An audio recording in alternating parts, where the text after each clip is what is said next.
अरे पुष्पा, तू आज भी लंच नहीं लाई? अरे वो क्या है ना अर्पिता, शिखा, आज मम्मी को उठने में लेट हो गया था तो मुझे लंच नहीं मिल पाया।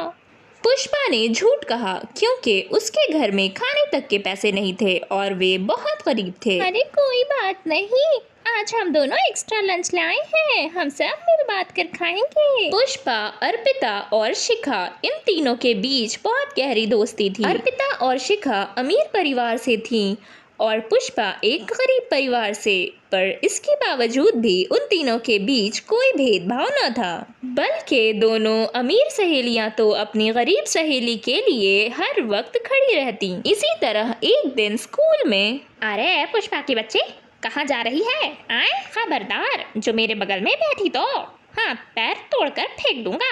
मैं गरीब लोगों से बात नहीं करता, तुम्हें समझ में नहीं आती? अर्पिता और शिखा इस बात को सुनती हैं तो उन्हें बहुत गुस्सा आता है। अरे ओ शुभम के बच्चे, तुम ज्यादा नहीं बोल रहे? खबरदार जो हमारी दोस्त के साथ इस तरह से बात की तो।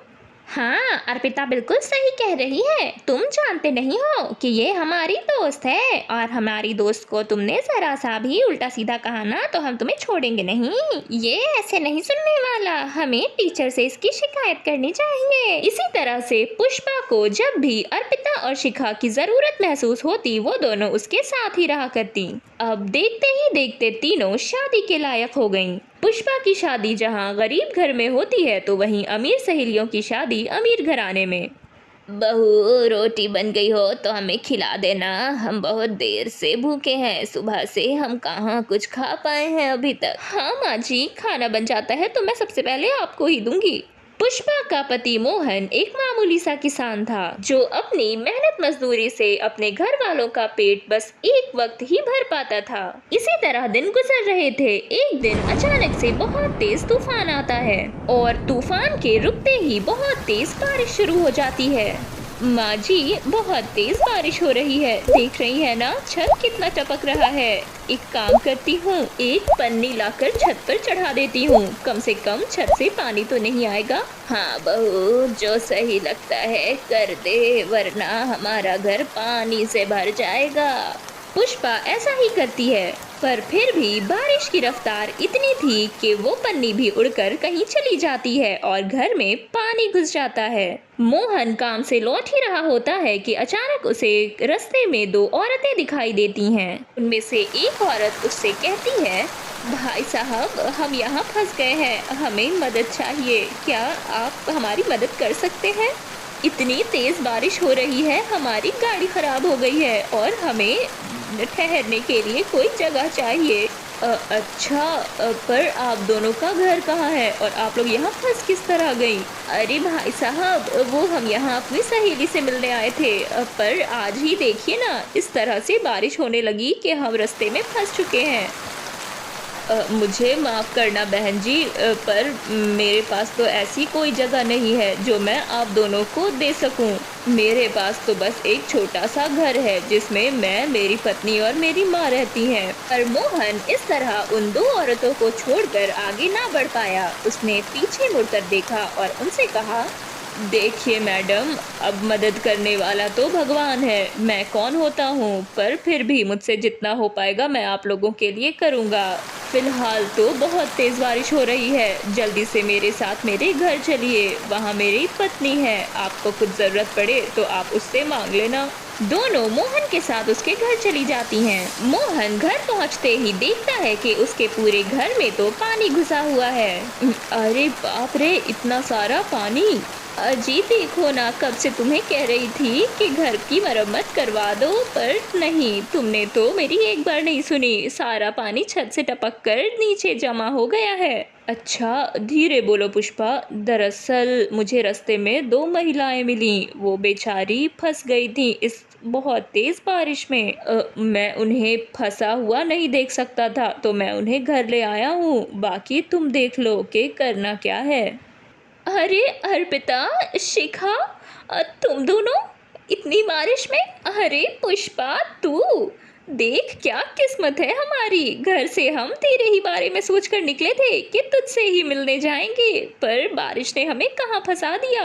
वो तो शुक्र है भगवान का कि हमें रास्ते में मोहन भाई मिल गए जो हमें तुम्हारे ही घर लेकर आए। तीनों सहेलियां एक दूसरे को देखकर बहुत खुश होती हैं, पर पुष्पा की हालत देखकर अर्पिता और शिखा बहुत उदास हो रही थीं। अर्पिता, शिखा, तुम दोनों उदास मत होना, आज ही के दिन ऐसा होना था, पूरे घर में पानी भर आया है। मुझे अच्छा नहीं लग रहा, तुम दोनों पहली बार घर आई हो और इस तरह। अरे तो क्या हो गया पुष्पा, हम तुम्हारे घर तुम्हें बताकर थोड़े ही आए थे, वो तो हमारी गलती है कि हम बिना बताए तुम्हारे घर आए हैं। फिर तीनों सहेलियां मिलकर एक दूसरे से खूब बातचीत करती हैं। अर्पिता और शिखा ने अपनी गरीब दोस्त को इस मुसीबत से निकालने की ठान ली। सुबह होते ही जब बारिश थमी तो उन दोनों ने कहा, पुष्पा, गलती हमारी थी कि हम बिना बताए तुम्हारे घर में आए, पर जिस तरह से तुमने हमारी मेहमान नवाजी की है ना, और भाई साहब आपने हमें जिस तरह अपने घर में जगह दी, मैं और शिखा हम दोनों आपके आभारी हैं।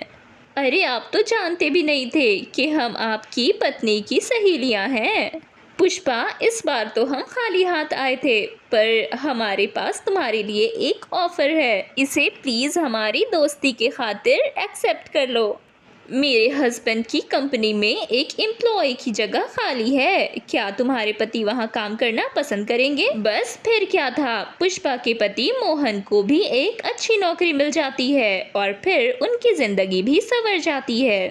अरे करुणा, तुम तो बहुत देर से कॉलेज आई हो, देखो समीर कितना इंतजार कर रहा था तुम्हारा। ओफो निकिता, तुम भी ना, मैंने कितनी बार कहा है मुझे ऐसा मजाक बिल्कुल पसंद नहीं है। हाँ हाँ ठीक है, मैं अभी ऐसे ही बोल रही थी, वैसे भी पूरा कॉलेज जानता है कि वो तुम्हारे पीछे किस तरह से लट्टू है। ओहो निकिता, मैंने कितनी बार कहा है, मेरा स्टैंडर्ड और उसका स्टैंडर्ड मैच नहीं करता, वो एक बहुत बड़े घर का बेटा है और मैं ठहरी एक किसान की बेटी, भला वो मुझे क्यों पसंद करेगा, मेरा मतलब मुझ में कोई खूबी ही क्या है। करुणा, मुझे लगता है तुमने वो वाली कहावत नहीं सुनी, दिल लगी दीवार से तो परी क्या चीज है। ओहो, तुम्हारी ये बकवास कभी खत्म नहीं होगी, चलो फिलहाल हमें क्लास के लिए बहुत देर हो रही है। ओह गॉड, आज का दिन तो बहुत ही ज्यादा हेक्टिक था, क्यों करुणा, मैं सही कह रही हूँ ना? हाँ हाँ तुम बिल्कुल सही कह रही हो, अब तो बस लग रहा है घर जाकर थोड़ा सा आराम कर लूँ।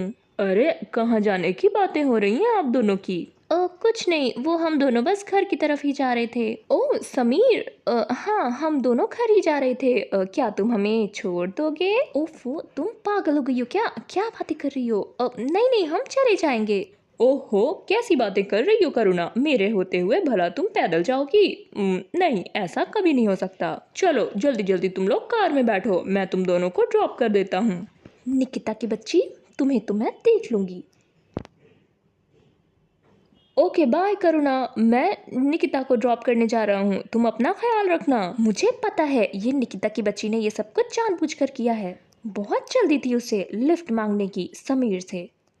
अरे तुम आ गई बेटा, बहुत जल्दी आ गई, पैदल आने में तो काफ़ी देर लगती है ना तुम्हें? हाँ बाबा, पर वो आज मैंने एक फ्रेंड से लिफ्ट मांग ली थी, इस वजह से थोड़ी जल्दी पहुंच गई। हाँ बेटे, अच्छी बात है। बाबा ये सब छोड़े, आपने दवाई ली कि नहीं, जल्दी से मुझे ये बताएं। हाँ बेटे, दवाई तो मैंने खा ली है। अच्छा तुम इधर आओ, मुझे तुमसे कुछ बात करनी है। देखो बेटा, मैंने तुम्हारा रिश्ता एक बहुत अच्छे जगह देखा है, वो लोग थोड़े गरीब ज़रूर हैं पर दिल के बहुत अमीर हैं, और गरीबी की बात मैं क्या कर रहा हूँ, मैं कौन सा बहुत अमीर हूँ, बस मैं तुम्हें इतना भरोसा ज़रूर दे सकता हूँ कि वो लोग कभी भी तुम्हें तंग नहीं करेंगे, बहुत अच्छे लोग हैं बेटा। बाबा आप जैसा ठीक समझे, मुझे उसमें कोई दिक्कत नहीं है, पर मैं आपको छोड़कर नहीं जा रही, नहीं तो आप अपनी दवा समय पर नहीं लेंगे। अरे बेटा जी, दवा मैं ले लूँगा, आप फिक्र क्यों करती हैं? अच्छा तो मुझे ये बताइए कि आपका लास्ट सेमेस्टर कब ख़त्म हो रहा है, तभी हम शादी की बात चलाएंगे। पिताजी, एक हफ्ते बाद ही मेरा लास्ट सेमेस्टर शुरू हो रहा है, तो एक महीने बाद आप शादी की बात कर सकते हैं। चलिए, आपने कह दिया, मैंने मान लिया। अगले दिन, अरे करुणा, आज तू बहुत लेट से कॉलेज आई है, क्या बात है? नहीं यार, कोई ऐसी बात नहीं है। पापा ने मेरा रिश्ता फिक्स कर दिया है, जिस वजह से थोड़ी सी टेंशन हो रही है। तुम्हें तो पता है ना मैं पापा से कितना अटैच्ड हूँ। मेरे लिए उन्हें छोड़कर जाना इतना आसान नहीं है। क्या कहा? तुम्हारा रिश्ता फिक्स हो गया है? कहाँ हुआ है? जल्दी जल्दी बताओ मुझे। ये सारी बातें समीर पीछे खड़े होकर सुन रहा था। क्या मतलब? करुणा की शादी फिक्स हो गई है? ओ गॉड हेल्प मी, मैं क्या करूं? मैं करुणा से सच्चा प्यार करता हूं, मैं उसे किसी और का नहीं होने दे सकता। कोई बात नहीं, आज ही मैं करुणा से बात करूंगा। करुणा, मेरी बात सुनो, तुम्हारी शादी फिक्स हो गई है? कहाँ हुई है, मुझे बताओ। समीर, मैं तुम्हें क्यों बताऊं मेरी शादी फिक्स हुई है या नहीं? करुणा, मैं तुमसे सच में बहुत प्यार करता हूँ, मैं तुम्हारे बिना नहीं रह सकता। तुम कहो तो मैं आज ही अपने मम्मी पापा को लेकर तुम्हारे घर आता हूँ। समीर, वो सब ठीक है, पर मेरा स्टैंडर्ड और तुम्हारा स्टैंडर्ड बहुत अलग है। कहाँ तुम महलों में रहते हो और कहाँ मैं मिट्टी के छोटे से मकान में। अगर स्टैंडर्ड देख के ही प्यार करना होता तो मैं तुमसे कभी प्यार ना करता, पर मैंने तुम्हारे अंदर वो सारी चीजें देखी हैं जो मुझे हमेशा से एक लड़की में चाहिए थी। हटो समीर, मुझे जाने दो। शाम होते ही समीर अपने माता पिता को लेकर करुणा के घर पहुंचता है। भाई साहब, दरअसल बात कुछ ऐसी है कि मेरे बेटे को आपकी बेटी बहुत पसंद है। वो क्या है ना, दोनों एक ही कॉलेज में पढ़ते हैं। वो आपकी बेटी से बहुत प्यार करता है, इसी वजह से मैं आपकी बेटी का रिश्ता अपने बेटे के लिए लेने आई हूँ। हाँ हाँ बहन जी, मैं समझ सकता हूँ, पर करुणा ने तो मुझे इस बारे में कभी बताया ही नहीं, तो कभी पता ही नहीं चला। हाँ भाई साहब, लड़की है, शर्माती होगी, कहाँ बताएगी बेचारी। अंकल, मैं आपसे एक बात कहना चाहता हूँ। मुझे शादी में कुछ नहीं चाहिए, मैं बस करुणा से शादी करना चाहता हूँ। आप ये लेन देन की टेंशन बिल्कुल मत रखिएगा। बेटा जी, मेरी हैसियत ही कहाँ कि मैं आप लोगों को कुछ दे सकूं, फिर भी मुझसे जो बन पड़ेगा मैं अपनी बेटी को ज़रूर दूंगा। अरे अंकल, आप तो फिर वही बात करने लगे। मैंने कहा ना, मुझे 1 रुपया नहीं चाहिए। बेटा, आपको तो ये घर देख के अंदाज़ा हो ही गया होगा कि हम बहुत अमीर नहीं हैं। अरे अंकल, मैंने जब से आपका ये घर नहीं भी देखा है ना, तब से मैं करुणा को पसंद करता हूँ। घर देखने के बाद मेरा इरादा कोई बदलने वाला नहीं, मैं आज भी करुणा से उतना ही प्यार करता हूँ। माफ़ कीजिएगा आंटी, पर मैं आपसे कुछ कहना चाहती हूँ। हम लोग सच में बहुत गरीब हैं।